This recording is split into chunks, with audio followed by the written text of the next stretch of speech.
Nandyan ka lang pala ah. Halika nga rito. Ikaw papakamok mo pa si tatay ah.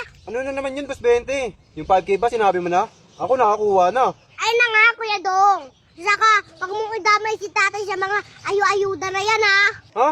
Practical lang tayo, boss. Tignan mo ako ngayon, may 5K ako. Eh di ikaw na yung may 5K ah. Practical. Practical mo mukha mo. Paano na yung masusunod na enerasyon? Paano na yung mga kabataan tulad ko? Kailan ba mababago ang sistema na pera ang magpapaikot sa tao? Pero ang magpapasunod dito, tulad sa'yo, practical. Kailan ba tayo pamumunuan ng isang tao na buong pusong maglilingkod para sa masa? Hindi yung trapo at walang iniintindi kung hindi pang sariling interes. Kailan ba tayo magkakaroon ng isang leader na tapat? Hindi trabahong clear sa pwesto at nasasakupan. Kailan ba tayo makakaranas ng pagbabago na hindi man lang ipinangako?